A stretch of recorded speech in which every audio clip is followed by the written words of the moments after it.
Economics कर रहे थे हम। आज का टॉपिक है भारत में वायदा कारोबार, कमोडिटी एक्सचेंज इन इंडिया।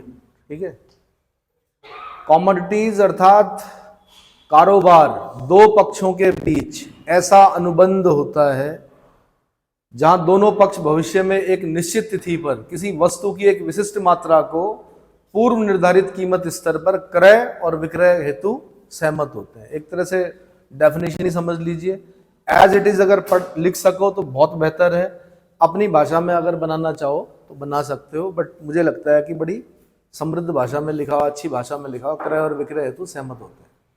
इसके अंतर्गत कच्चा तेल, खाद्य पदार्थ एवं धातुएं आदि सम्मिलित हैं। कच्चा तेल, खाद्य पदार्थ, धातुएं हाईलाइट करना है। आजकल शेयर बाजारों की तरह ही गांव व कस्बों की मंडियां तथा हाट बाजार भी खाद्य तेलों एवं प्रमुख अनाजों का भाव ऑनलाइन कोट कर रहे हैं। क्या कर रहे हैं? ऑनलाइन कोट कर रहे हैं। इसे वायदा कारोबार या कमोडिटी बाजार या जिंस बाजार के नाम से जाना जाता है। तो कमोडिटी बाजार पे अगर आपको 50 शब्दों में लिखने के लिए पूछ लिया तो आपने इतना लिखना है, थोड़ा कटिंग करनी है। इतना समझ में आ गया? जिस तरह अभी पूरा नहीं हुआ, जिस तरह शेयरों के कारोबार के लिए स्टॉक एक्सचेंज है, उसी तरह कमोडिटी बाजार में कारोबार के लिए कमोडिटी एक्सचेंजों आगे की स्थापना की गई है। भारत में कुल ऐसे 25 मान्यता प्राप्त कमोडिटी एक्सचेंज हैं। इनमें से 6 प्रमुख हैं। एक है multi commodity exchange MCX Mumbai. कौन सा? MCX मुंबई। दूसरा है national commodity and derivatives exchange NCDEX Mumbai, 2003 में स्थापित हुआ। तीसरा है national multi commodity exchange NMCE Ahmedabad, national multi commodity exchange कहाँ? Ahmedabad. Indian commodity exchange ICEX Gurgaon, Gurugram बोलेंगे, गुड़गांव नहीं बोलेंगे, गुरुग्राम। ठीक है। उल्लेखनीय है कि किसी वस्तु की भविष्य की कीमतों का अनुमान लगाकर उनकी क्रय विक्रय करना फ्यूचर ट्रेडिंग, कीमत का व्यापार कहलाता है। फ्यूचर ट्रेडिंग क्या हुआ? 20 शब्दों में पूछा, इतना ही लिखना है। कितना? जितना अभी बताया गया है ना। 5वां national spot exchange limited NSEL Mumbai. छठा universal commodity exchange UCX Mumbai. ठीक है। उल्लेखनीय है कि कमोडिटी एक्सचेंजों में कमोडिटी फ्यूचर ट्रेडिंग वायदा कारोबार के लिए इलेक्ट्रॉनिक ट्रेडिंग, क्लियरिंग तथा सेटलमेंट प्रणाली मौजूद है। ऐसा अनुमान है कि देश का कमोडिटी बाजार शेयर बाजार की तुलना में 5 गुना बड़ा है। ये बड़ा आश्चर्य का विषय है। हम सोचते हैं शेयर बाजार बहुत बड़ा होगा, लेकिन शेयर बाजार की तुलना में 5 गुना बड़ा है कमोडिटी बाजार। यह बात अलग है कि देश की ज्यादातर मंडियां असंगठित और अव्यवस्थित है। क्या है? असंगठित है, अव्यवस्थित। आगे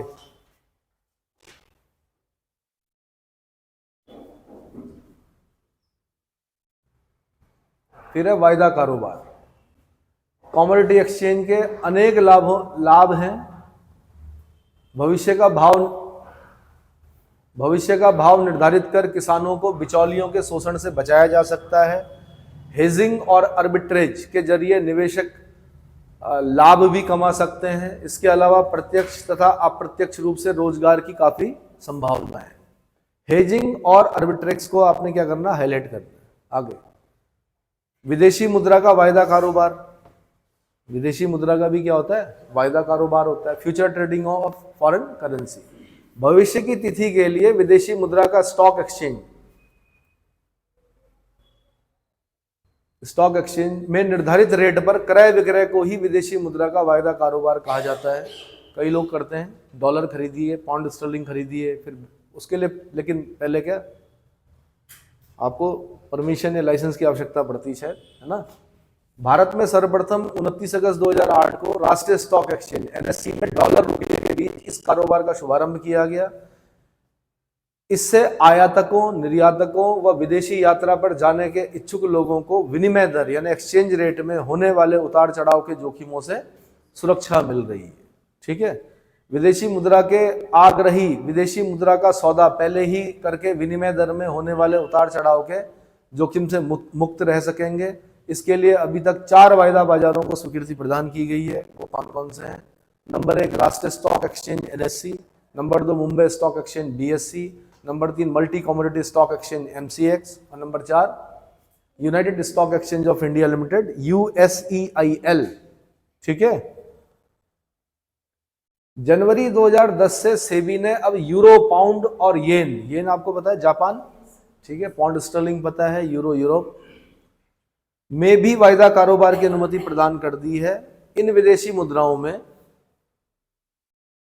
वायदा कारोबार शुरू करने की तिथि अब संबंधित स्टॉक एक्सचेंज को तय करनी है। आगे अभी सारे स्टॉक एक्सचेंज पढ़ लेना जो दे रखे हैं। उसके बाद भैया सेबी, ये मेंस का क्वेश्चन होता है, कृपया इसको ढंग से पढ़िएगा, लिखना भी आना चाहिए आपको। प्री का भी होता है, मेंस का भी होता है, ठीक है। Security and exchange board of India SEBI, SEBI एक गैर संवैधानिक संस्था थी। सबसे पहले तो गैर संवैधानिक को हाईलाइट करना है आपने, जिसकी स्थापना केंद्र सरकार द्वारा संसद में एक कानून पास करके, फिर हाईलाइट करना आपने संसद में एक कानून पास करके, एक एक्ट पास करके। कब की गई डेट पूरी याद रखनी है आपने सेबी की, 12 अप्रैल 1988, 12 अप्रैल 1988 को की गई थी। बाद में 30 जनवरी 1992 को एक अध्यादेश द्वारा इस संस्था को वैधानिक दर्जा भी प्रदान कर दिया गया। इसका मुख्यालय मुंबई में है। वैधानिक दर्जा को हाईलाइट करना है, मुख्यालय मुंबई में है को हाईलाइट करना है, 12 अप्रैल 1988 को हाईलाइट करना है, गैर संवैधानिक संस्था को हाईलाइट करना है, security exchange board of India को हाईलाइट करना है ना। ठीक है, आगे इसके क्षेत्रीय कार्यालय कोलकाता, दिल्ली तथा चेन्नई में स्थापित किए गए। क्षेत्रीय रीजनल जो ऑफिसेज हैं वो कहाँ पर हैं, कोलकाता में है, दिल्ली में है, चेन्नई में। क्लियर हो गया, ठीक है। आगे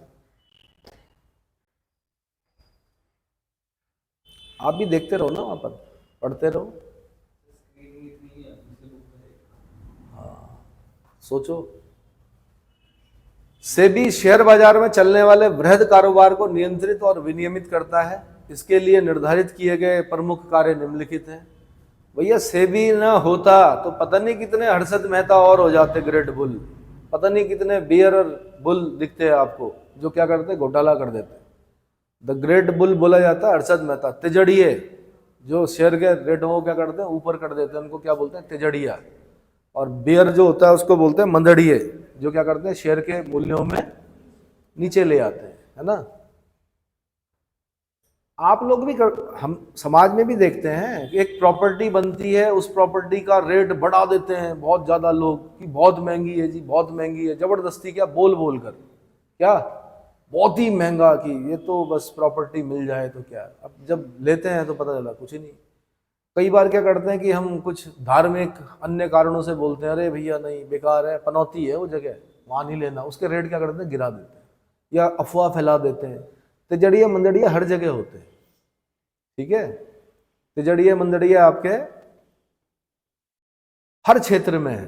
अरे भैया वहाँ जाओ, वहाँ से तो पक्का है 100% क्या सिलेक्शन। मंदड़िया अरे भाई वहाँ तो बेकार है, वहाँ तो याद कराते हैं कि बिना याद कराए होगा क्या कंपटीशन, याद तो करना पड़ेगा।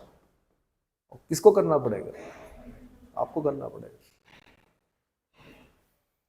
तो इसके लिए निर्धारित किए गए प्रमुख कार्य निम्नलिखित हैं। नंबर 1, प्रतिभूति बाजार में निवेशकों के हितों का संरक्षण तथा प्रतिभूति बाजार को उचित उपायों के माध्यम से विनियमित एवं विकसित करना। भैया प्रतिभूति बाजार में इन्वेस्टर्स होते हैं, उनके भी तो हित होते हैं। पता चला पैसा लगाते रहे, हम लगाते रहे, पता चला क्या कुछ तिजड़ियों ने क्या कर दिया, हर्षद मेहता जैसे लोगों ने बैंक से पैसे उठाकर, बैंक से सेटिंग करके, बैंक का पैसा उठाकर आप लगातार शेयर खरीद रहे हो। हमें लग रहा है यार ये शेयर बहुत बिक रहा है, पता चला वहां तो हजारों करोड़ों रुपए बैंक से उठाकर क्या कर रहे हैं, शेयर खरीद रहे हैं। और जब ऊपर उठ गया, हम तो पूरा अपनी जितनी संपत्ति है सब लगा दी हमने शेयरों पर। और जैसे ही देखा मेहता ने, हर्षद मेहता ने कि भाई अब इससे ज्यादा नहीं बढ़ेगा, उसने सारे शेयर क्या कर दिए, बेच दिए। डाउन आ गया, बिल्कुल गिर गया नीचे मार्केट। और हम क्या हो गए, हम जैसे आम लोग जो निवेशक हैं वो क्या हो गए, बर्बाद हो गए। तो ऐसी घटना की पुनरावृत्ति न हो, ऐसी घटनाएं दोबारा न हो, इसलिए सेबी जैसी संस्थाएं, सेबी बन चुकी थी लेकिन उस समय तक ऐसा घोटाला नहीं हुआ था हर्षद मेहता जैसा। हर्षद मेहता जो है, सेबी ने उस हिसाब से काम करना शुरू नहीं किया था, ठीक है ना। लेकिन अब क्या, सेबी की निगाह रहती है हर किस पर, फिर भी गड़बड़ियां तो होती हैं। प्रतिभूति बाजार में निवेशकों के हितों का संरक्षण करना सबसे बड़ा काम है सेबी का, तथा प्रतिभूति बाजार में, सिक्योरिटी मार्केट ना में, उचित उपायों के माध्यम से विनियमित एवं विकसित करना, रेगुलेट करना। इसको विनियमित करना मतलब रेगुलेट करना। दूसरा, स्टॉक एक्सचेंजों तथा किसी भी अन्य प्रतिभूति बाजार के व्यवसाय का नियमन करना।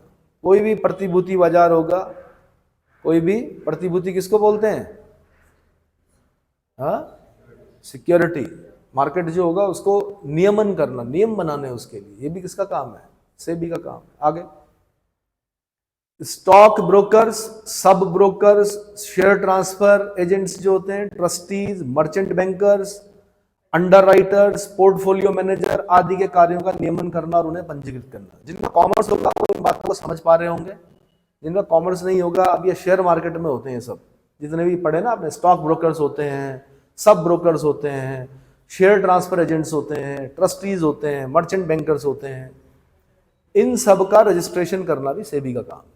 इसका सेबी। म्यूचुअल फंड की सामूहिक निवेश योजना को पंजीकृत करना तथा उनका नियमन करना। ऐसे तो मैं भी बोल सकता हूं यार आपको कि ऐसा करो भैया, सब 1-1 लाख रुपए दे दो, हम ऐसा करेंगे, निवेश करेंगे, ये करेंगे, वो करेंगे। किया है ना पहले लोगों ने। गोल्डन फॉरेस्ट जैसी जो कंपनीज थी वो बंद क्यों हुई, उन्होंने यही तो कहा, प्रलोभन दिया कि आपका इतने साल में हम दुगना कर देंगे। लोगों ने पूछा भाई कैसे करोगे, उन्होंने कहा हम शीशम के पेड़ लगाएंगे और शीशम का पेड़ इतने साल में बढ़ जाएगा, फिर हम क्या करेंगे, लगाते रहेंगे, फिर वो शीशम क्या होगा, बिकेगा, हमारे पास फॉरेस्ट से हमने लीज पे ले रखा, बहुत सारा कुछ दिखाया निवेशकों को। बाद में क्या हुआ, आरबीआई ने बंद कर दिया, है ना।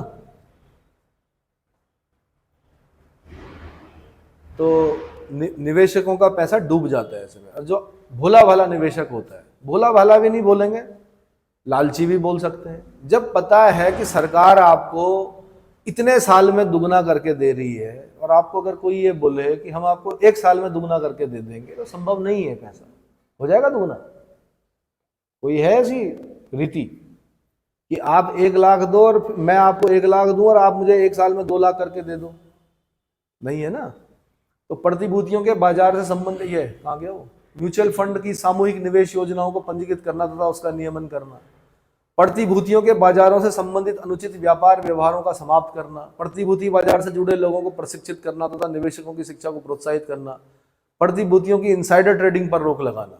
अब इनसाइडर ट्रेडिंग क्या होती है, इस पे भी लिखने के लिए आता है, ठीक है, तो कहीं ना कहीं बॉक्स में इसकी डेफिनेशन पढ़ेंगे हम अभी।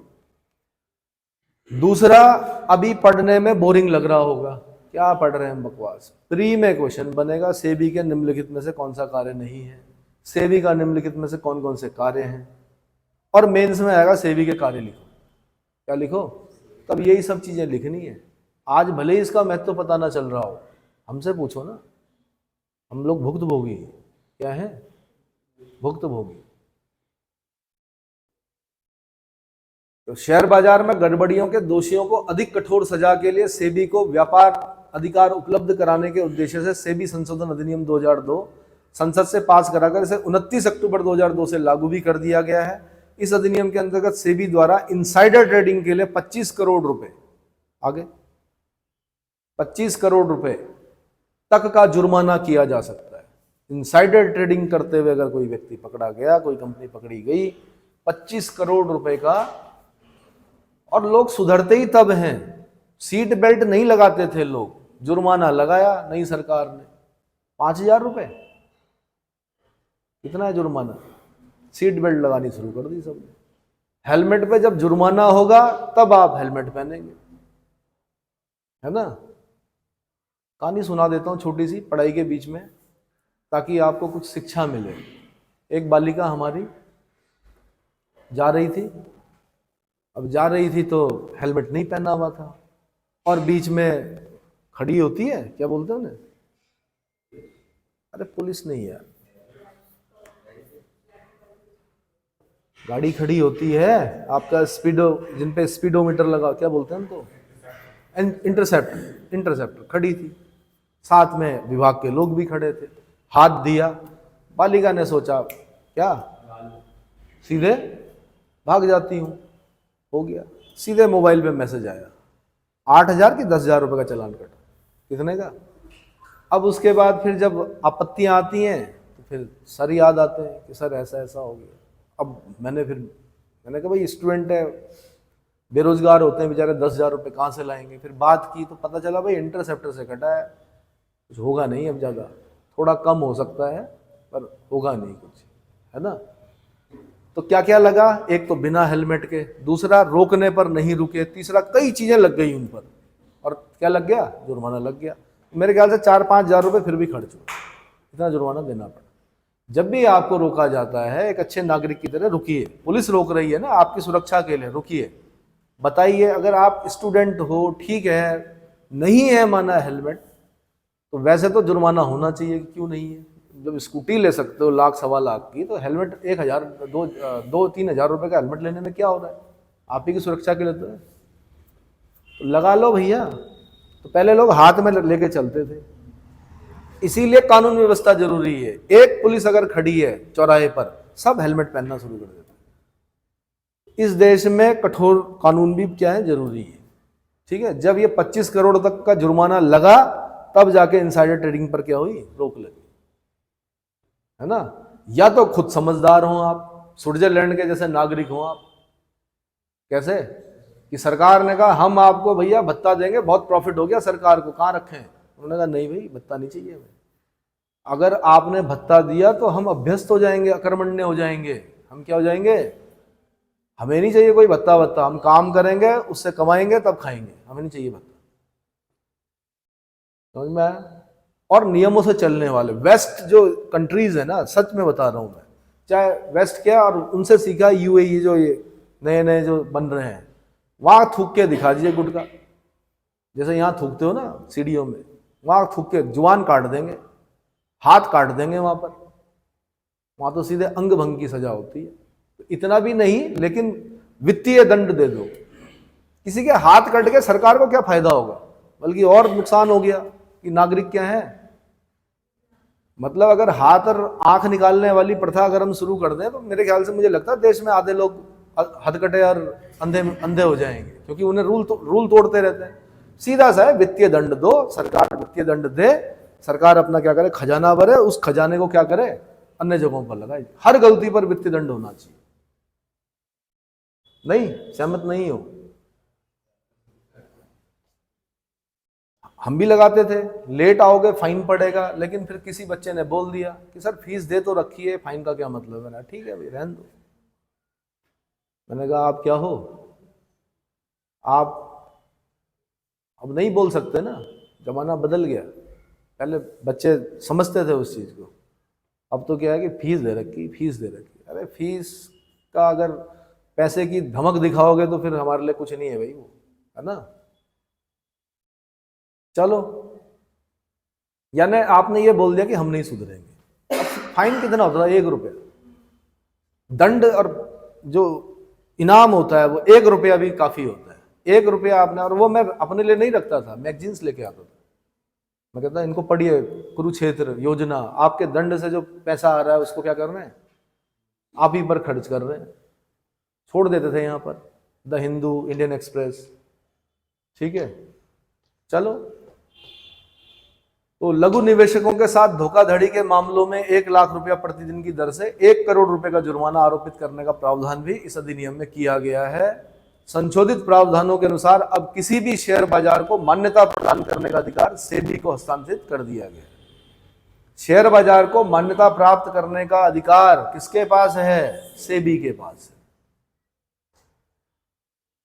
और यह भी ध्यान रखना बच्चों कि आप एक गलत बात बोलते हो, उसको आने वाली पीढ़ी भी भुगतती है, क्योंकि हम अपने रूल्स उसी हिसाब से सेट करते हैं।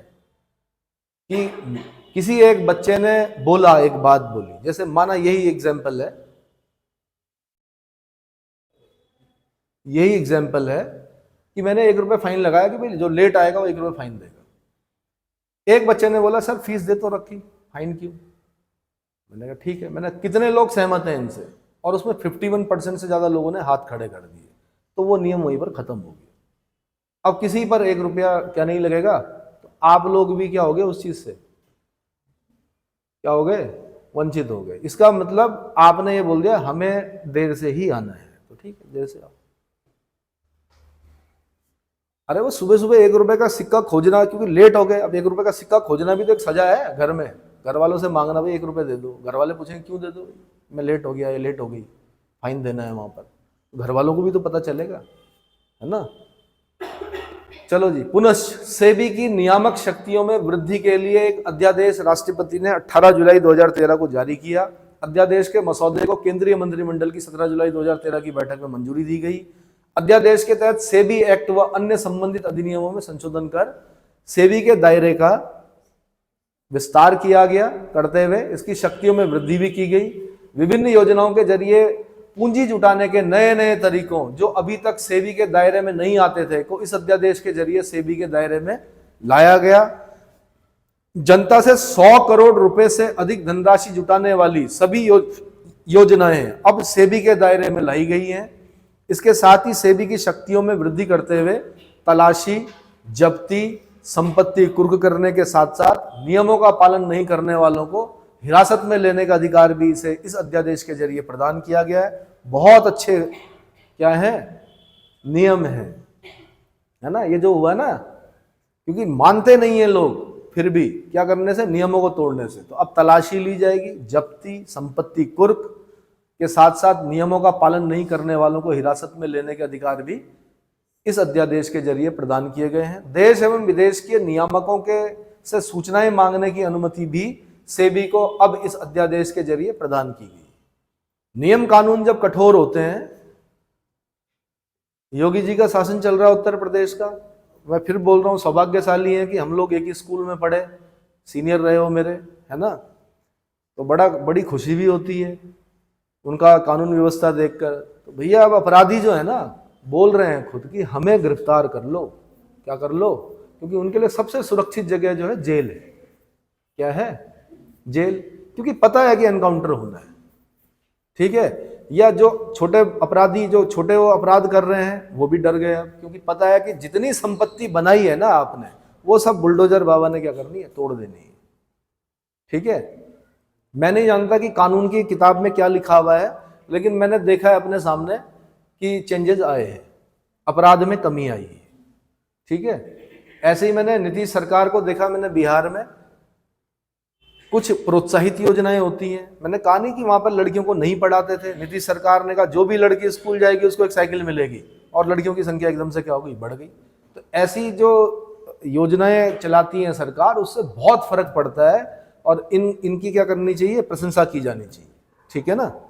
चलो जी, अब कौन किसका साथ दे रहा, कौन, हमें उससे कोई मतलब नहीं, हम शिक्षा जगत के लोग हैं, जो भी काम हमें अच्छा लगेगा हम बताएंगे। कि अगर बालिकाओं को, वैसे तो कोई प्रलोभन नहीं होना चाहिए, घर वालों को खुद समझदार होना चाहिए कि बालिकाओं को पढ़ाना है, पर चलो साइकिल के बहाने तो भेजा, इस बहाने कम से कम पढ़ेंगी तो, है ना। तो एकदम से जो परसेंटेज है वो बड़ा है वहां पर, ठीक है। और अपराध पर तो भैया लगाम लगानी पड़ेगी, अपराधी को तो क्या करना पड़ेगा। तो देश एवं विदेश के नियामकों से सूचना मांगने की अनुमति भी सेबी को इस अध्यादेश में, ठीक है। तो अध्यादेश, ऑर्डिनेंस जब आप पूरा पढ़ेंगे तो आपकी समझ में आएगा कि भाई काफी कुछ उसको शक्तिशाली बनाया गया, किसको, सेबी को। अध्यादेश से याद आया, कौन सा आर्टिकल होता है अध्यादेश का, ऑर्डिनेंस। राष्ट्रपति जो अध्यादेश जारी करता है किस आर्टिकल से करते हैं, 1, 2, 3, article 1, 2, 3, legislative power of the president और power to promulgate ordinance, power to promulgate ordinance by the president, article 1, 2, 3, chapter 5, sorry part 5 chapter 3, part 5 chapter 3। ऐसे मैं पूछ रहा हूं कि legislative power of the governor और power of governor to promulgate ordinance, article 213, 213, 123, 213, ये दोनों अध्यादेश वाले आर्टिकल हैं। तो राज्यपाल अगर अध्यादेश जारी करेगा तो वो किस आर्टिकल का यूज करेगा, 213 का। राष्ट्रपति जब अध्यादेश जारी करेगा तो क्या करेगा, 123 का प्रयोग करेगा। ऐसे ही बता दिया मैंने पॉलिटी से। और कब करेगा अध्यादेश जारी, राष्ट्रपति अध्यादेश जारी करने की जरूरत क्यों पड़ती है, बताओ भाई। संसद है तो संसद एक्ट बनाए, अध्यादेश क्यों जारी कर रहे हैं। तो जब संसद सत्र में न हो अब जब संसद सत्र में ना हो, केंद्र में बोल रहा हूं मैं, इसका मतलब लोकसभा का सत्र चल रहा है, राज्यसभा का नहीं चल रहा है, या राज्यसभा का चल रहा है, लोकसभा का नहीं चल रहा है, या दोनों का नहीं चल रहा है, तब अध्यादेश जारी किया जाता है। जब राष्ट्रपति को ऐसा प्रतीत होता है कि एक कानून की आवश्यकता है और अध्यादेश मतलब क्योंकि संसद सत्र में नहीं है और एक कानून की आवश्यकता जरूर जल्दी है, तो अध्यादेश जारी किया जाता है। हालांकि इसका दुरुपयोग भी किया जाता है अध्यादेश। ऐसे ही स्टेट में क्या होता है, जब विधानमंडल सत्र में ना हो, यानी विधानसभा सत्र में हो, विधान परिषद ना हो, जिन राज्यों में विधान परिषद होती है, या विधान परिषद का सत्र चल रहा हो, विधानसभा में सत्र में ना हो, या दोनों ही सत्र में ना हो, तब राज्यपाल क्या करता है, अध्यादेश जारी करता है। समझ में आया? तो इसका दुरुपयोग ये किया जाता है, कई बार जो सरकार होती है विपक्ष के विरोध से बचने के लिए अध्यादेश जारी करवा देती है, ठीक है। बाद में आपको पता ही है इसकी उम्र 6 महीने होती है, और जब सत्र बैठता है तो उसके 42 दिन के अंदर 6 सप्ताह के भीतर ओके हो जाना चाहिए। वो क्या हो जाना चाहिए? ओके हो जाना चाहिए 42 दिन के अंदर। ये 6 सप्ताह बोलते हैं, सत्र चलने के 6 सप्ताह के भीतर ओके होगा तो एक्ट बन जाएगा, ओके नहीं होगा तो खत्म हो जाएगा, ठीक है। अगला है क्रिप्टो करेंसी, विश्व और भारत पर प्रभाव। ठीक, इधर कीजिए भाई, कैसे पढ़ूं? क्रिप्टो करेंसी डिजिटल प्रवर्तित, डिजिटल चालित, डिजिटल नियंत्रित एक अमूर्त मुद्रा है और ब्लॉकचेन ही इसका आभासी बैंक है, क्योंकि यह आभासी अथवा अमूर्त मुद्रा है जिसका कोई भौतिक स्वरूप नहीं है।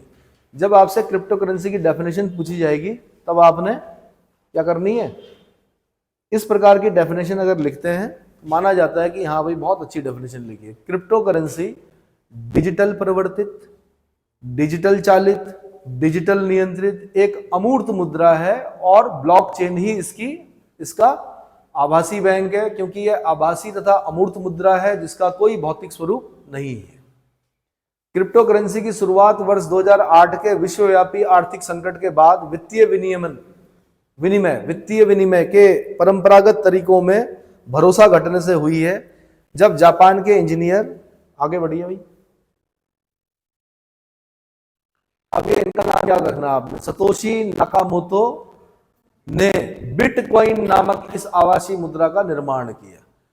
सतोशी नाकामोतो हैं या नहीं है किसी को नहीं पता, कौन है नहीं पता है, जिंदा है मर गए नहीं पता, बट ये बताया कि इसको इंट्रोड्यूस करने वाले, बिटकॉइन को इंट्रोड्यूस करने वाला पहला व्यक्ति कहाँ का था? जापान का था। उनका नाम था सतोशी नाकामोतो। ज्ञातव्य है कि बिटकॉइन मुद्रा 3 जनवरी 2009 से काम करना शुरू किया। यह पहली विकेंद्रीकृत क्रिप्टो करेंसी है, जबकि दूसरी करेंसी नाम कॉइन का सृजन अप्रैल 2011 में हुआ। इसके बाद अक्टूबर 2011 में लाइट कॉइन का सृजन हुआ, जो हैशिंग एल्गोरिदम स्क्रिप्ट का उपयोग करने वाली पहली क्रिप्टो करेंसी है। मैं यहां से क्वेश्चन पूछता हूं, हैशिंग एल्गोरिदम स्क्रिप्ट का उपयोग करने वाली पहली क्रिप्टो करेंसी कौन सी है? Answer light coin. Light coin, coin समझते हो ना? अगस्त 2012 में पियर कॉइन का सृजन हुआ, जो ब्लॉकचेन में वर्क प्रूफ POW तथा स्टेक प्रूफ POS दोनों कार्यों में प्रयुक्त पहली क्रिप्टो करेंसी है। फिर यहां से क्वेश्चन बन सकता है, क्या होता है ये बाद में चलेंगे, पहले समझ लीजिए वर्क प्रूफ, ये नाम याद कर लीजिए, वर्क प्रूफ और स्टेक प्रूफ, POW और POS दोनों कार्यों में प्रयुक्त पहली क्रिप्टो करेंसी कौन सी? आंसर पियर कॉइन। कौन सी है? इसके बाद वैश्विक क्रिप्टो बाजार में क्रिप्टो करेंसी की बाढ़ सी आ गई। उल्लेखनीय है कि 26 जनवरी 2023 तक 17146 क्रिप्टो करेंसी ब्लॉकचेन प्लेटफॉर्म पर उपलब्ध थी, जिनके व्यापारिक विनिमय हेतु दुनिया भर के करीब 457 क्रिप्टो एक्सचेंज सक्रिय थे। फिलहाल 9831 क्रिप्टो करेंसी व्यापारिक रूप से सक्रिय व भुगतान में प्रयुक्त हो रही है। शेष क्रिप्टो या तो निष्क्रिय हैं या फिर उन्हें अभी तक व्यावसायिक लोकप्रियता हासिल नहीं हुई है। ठीक है, 8 वर्ष पहले दिसंबर 2013 में दुनिया भर में क्रिप्टो करेंसी के केवल 3 लाख प्रयोक्ता थे। दिसंबर 2021 में 28.38 करोड़ उपयोगकर्ता हो गए हैं। ये बड़ा आश्चर्य का विषय है। हो सकता है कि भविष्य की मुद्रा क्या हो? क्रिप्टो करेंसी हो। आरबीआई ने पहले विरोध किया, बाद में वित्त मंत्रालय जो बजट आया तो उसमें क्रिप्टो करेंसी को हल्की सी मान्यता दी गई। जो इस बार वाला जो बजट था उसमें कहा भैया अगर आपके पास क्रिप्टो करेंसी है आप क्या कीजिए, इतना % सरकार को दीजिए तभी मान्य होगा, नहीं तो क्या है, इलीगल होगा वो। दिसंबर 2021 तक दुनिया भर के 18,000 से अधिक व्यवसाय क्रिप्टो करेंसी को भुगतान के रूप में स्वीकार कर रहे थे। कई देश क्रिप्टो को व्यावसायिक वैधता भी प्रदान कर रहे हैं, जैसे अल सल्वाडोर लीगल टेंडर के रूप में बिटकॉइन को स्वीकार करने वाला दुनिया का पहला देश है। यहां से क्वेश्चन बनाता हूं, El Salvador, San Salvador, capital कहां है उसकी? मध्य अमेरिकी देश है ना, मैक्सिको और कोलंबिया के बीच में एक बेल्ट है पतली सी, जिसको क्या बोलते हैं, इस्तुमस ऑफ पनामा। उसमें कई देश पड़ते हैं। पहला देश बेलीज पड़ता है जिसकी कैपिटल बेलमापन है, उसी के बीच में एक देश पड़ेगा अल सल्वाडोर, उसकी कैपिटल है सैन सल्वाडोर। तो एल सल्वाडोर पहला देश है जिसने लीगल टेंडर के रूप में बिटकॉइन को स्वीकार किया। लीगल टेंडर क्या होता है?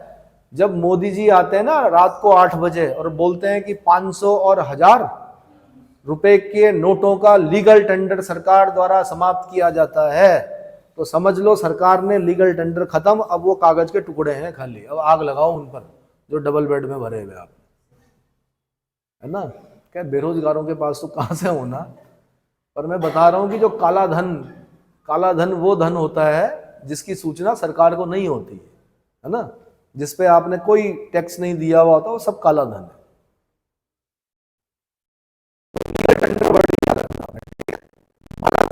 क्रिप्टो एडॉप्शन इंडेक्स 2022 में 0.663 के इंडेक्स स्कोर के साथ चौथे स्थान पर है। कमाल की बात है, इसको हाईलाइट करना आपने, 0.663 इंडेक्स में चौथे स्थान पर। लगातार दूसरे वर्ष वियतनाम क्रिप्टो करेंसी अपनाने में पहले स्थान पर और फिलीपींस तथा यूक्रेन क्रमशः दूसरे व तीसरे स्थान पर। देखिए ना, वियतनाम ने क्रिप्टो करेंसी को अपना लिया, सबसे पहले एल सल्वाडोर ने उसको लीगल टेंडर घोषित किया, फिर वियतनाम ने उसको अपना लिया, फिलीपींस ने अपना लिया, यूक्रेन ने अपना लिया, अमेरिकी 5वें और चीन 10वें स्थान पर है।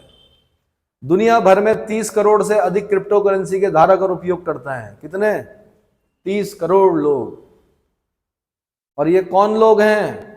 जिनके पास अति है। क्या है?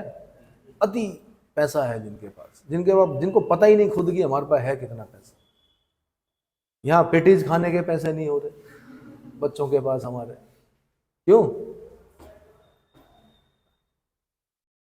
चलो हो जाएंगे, मेहनत करो, सब मिलेगा।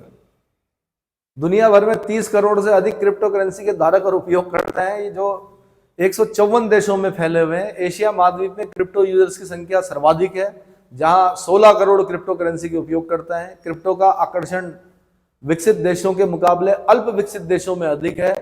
स्टेटिस्टा के ग्लोबल कंज्यूमर सर्वेक्षण 2021 के अनुसार एशिया और अफ्रीका में क्रिप्टो करेंसी के उपयोग में भारी वृद्धि दर्ज की गई है। भारत में 9%, चीन में 7% लोग क्रिप्टो करेंसी का उपयोग कर रहे हैं। कुल मिलाकर भुगतान में सुगमता, विदेशी श्रमिकों द्वारा लागत मुक्त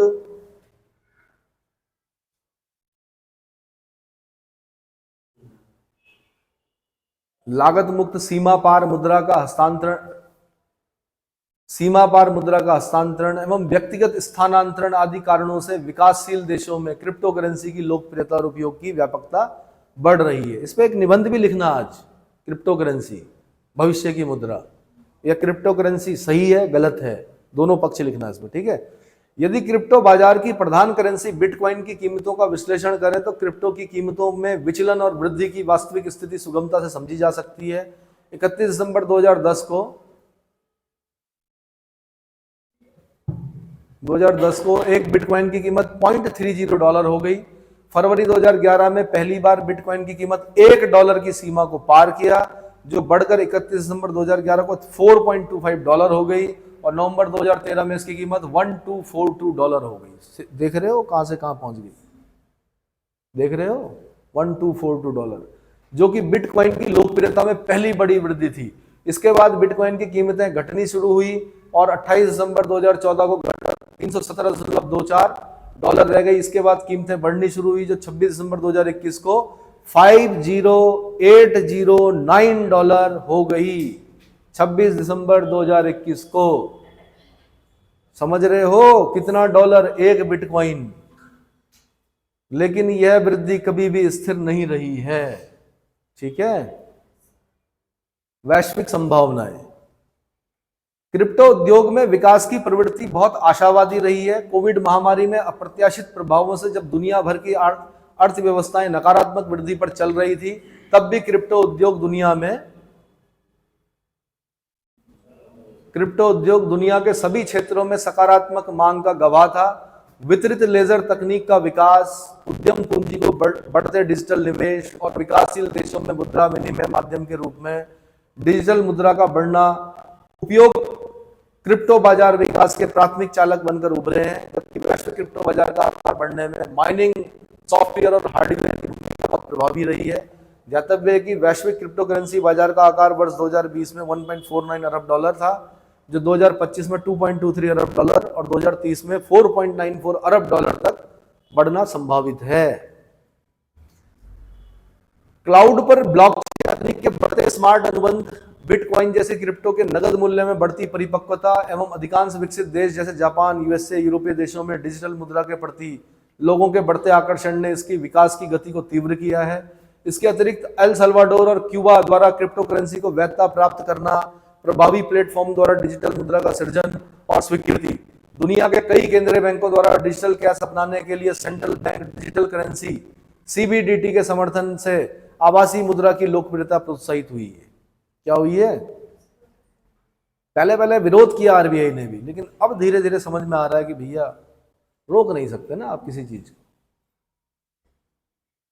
इससे क्रिप्टो करेंसी बाजार की घातांकीय मांग के विस्तार को बल मिल रहा है। अन्य कई कारक भी क्रिप्टो करेंसी का बाजार विस्तारित कर रहे हैं। जैसे Binance.com ने जनवरी 2020 में भारत के वजीरेक्स बिटकॉइन एक्सचेंज का अधिग्रहण कर भारत में अपने व्यापार पोर्टफोलियो को विस्तारित कर रहा है। वीजा इंक ने मार्च 2021 में एथेरियम ब्लॉकचेन पर क्रिप्टो भुगतान संसाधित कर क्रिप्टो करेंसी को भुगतान की वैध विधि के रूप में स्वीकार किया है। वीजा इंक ने। आगे जोखिम क्या है? जोखिम भी समझ लो। क्रिप्टो करेंसी एक स्वनियंत्रित करेंसी है। क्या है सबसे बड़ा जोखिम? तो यही है, जब कोई अपने ही नियंत्रण में होगी कोई चीज तो क्या होगा? जैसे सेल्फ स्टडी। जोखिम क्या है सेल्फ स्टडी का? सेल्फ स्टडी का सबसे बड़ा जोखिम क्या है? क्योंकि वो स्वनियंत्रित होती है। जब मन आएगा तो पढ़ेंगे, जब नहीं आएगा तो बड़ा। सेल्फ स्टडी के लिए भी क्या चाहिए? अनुशासन चाहिए। बार बार बोलना पड़ता है, नहीं भाई पढ़ना है, नहीं भाई पढ़ना है। और इंस्टीट्यूट क्यों चल रहे हैं? इसीलिए चल रहे हैं कि आपको बांध कर रखा जाता है। 3 घंटे बैठना है तो लगातार बैठना है, सुनना पड़ेगा, बोर हो चाहे कुछ हो, कुछ तो जाएगा कान में, है ना। जैसे चैतन्य महाप्रभु ने कहा था ना, मैं तो संकीर्तन करूंगा, हरे राम हरे कृष्ण बोलूंगा, लोगों के कान में जाएगा। और एक दिन आएगा जब लोग क्या करेंगे? हरे राम हरे कृष्णा का क्या करेंगे? और कर रहे हैं। एस्कॉन जैसी जो बड़ी बड़ी IITians और IIM वाले दिख रहे हैं वहां पर, हरे राम हरे कृष्ण कर रहे हैं। यही है ना। तो स्वनियंत्रित करेंसी है जो सभी प्रकार के भौतिक। और दूसरी चीज जो सेल्फ स्टडी का सबसे जो जोखिम है वो क्या है?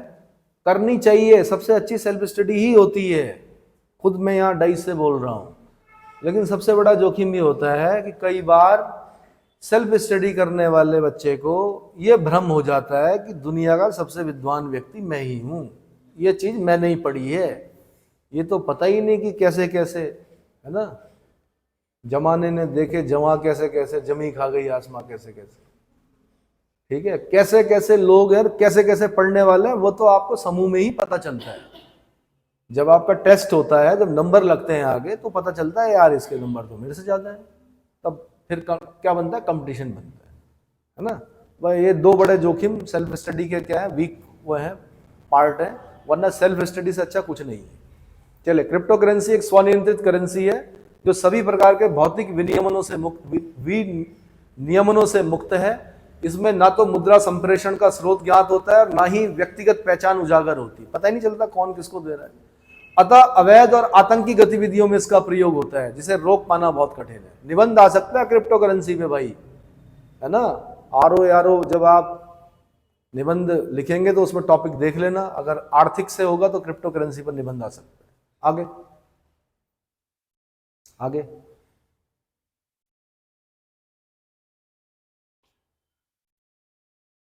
दूसरा दिक्कत क्या है भाई, दूसरी दिक्कत क्रिप्टो करेंसी की ये है कि क्रिप्टो जैसी आभासी मुद्रा में निवेशकों का अत्यधिक आकर्षण होता है, क्योंकि सरकारी तंत्र से बाहर दुनिया के किसी भी कोने में इन्हें खरीदने और बेचने का विकल्प मौजूद है। अब मैं कहीं निवेश करूंगा किसी दूसरे देश में, सरकार की अनुमति लेनी पड़ेगी, इसमें कोई अनुमति नहीं लेनी है। क्रिप्टो मुद्रा में संप्रभुता का अभाव है, सॉवरेनिटी का अभाव है, अर्थात कोई भी देश, कंपनी या व्यक्ति इसमें व्यापार से मना कर सकता है, क्योंकि इसमें विधि ग्राह्यता का अभाव है और विनिमय दर की कोई वैधता नहीं है। पुनश्च क्रिप्टो की कोई वास्तविक गारंटीकृत कीमत नहीं है। ऊपर से इसकी आभासी कीमत नियमन को चुनौतीपूर्ण बनाती है। 4-5 रीडिंग करेंगे, अपने आप शब्द समझ में आने लग जाएंगे। क्रिप्टो मुद्रा के विस्तार से एक तो वाणिज्यिक बैंकों की आर्थिक स्थिति कमजोर होगी, दूसरा बैंकों के साख सृजन का आधार खत्म हो जाएगा। साख सृजन जो करते हैं बैंक खत्म हो जाएंगे अगर क्रिप्टो करेंसी आ गई। क्रिप्टो मुद्राएं देश के रिजर्व कोष और भुगतान शेष को भी प्रभावित करेंगी। इतने बढ़िया पॉइंट हैं निबंध में लिखने के लिए, दोनों चीजें लिखनी है, फायदा क्या है, नुकसान क्या है। लास्ट में अपना क्या देना, अपने उपसंहार जिसे बोलते हैं, निबंध जब आप लिखेंगे, ठीक है। रिजर्व कोष और भुगतान शेष को प्रभावित करेगी क्रिप्टो करेंसी।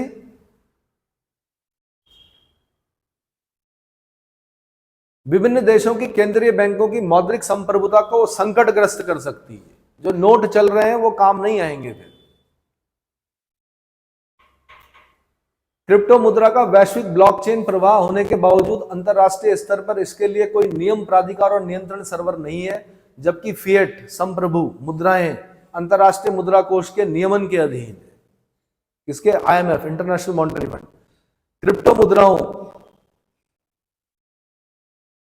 में निहित जोखिम और बाजार विफलता के भय को देखते हुए दिसंबर 2021 तक 51 देशों ने क्रिप्टो करेंसी या तो पूर्णतः प्रतिबंधित कर दिया था या फिर इसके भुगतान और प्रयोग पर प्रतिबंध आरोपित किया है। जहां तक भारत में इनके प्रयोग का प्रश्न है तो यहां क्रिप्टो का व्यवसाय ना तो वैध है ना ही अवैध है, ना तो वैध ना ही अवैध, ठीक है। भारत में डिजिटल या ई रुपया व उसका प्रभाव कितना है बचाओ, ठीक है, पढ़ लेते हैं इसको। डिजिटल करेंसी या ई रुपया नोट और सिक्कों को इलेक्ट्रॉनिक रूप है, नोट और सिक्कों का इलेक्ट्रॉनिक रूप है जिसका ऑनलाइन लेन देन किया जाता है। आरबीआई द्वारा 1 दिसंबर 2022 डेट को याद करना है को रिटेल डिजिटल रुपया, ई रुपया, रिटेल डिजिटल रुपया, ई रुपया का पहला प्रायोगिक परिचालन शुरू करने की घोषणा की गई थी। यह मुंबई, नई दिल्ली, बेंगलुरु, भुवनेश्वर में एक साथ शुरू की गई। इन 4 शहरों में डिजिटल मुद्रा के नियंत्रित लॉन्च में 4 बैंक शामिल हैं, State Bank of India, ICICI, Yes Bank और IDFC First Bank IDFC First Bank. विभिन्न अनुप्रयोगों के साथ क्रिप्टो मुद्राओं ने भारत में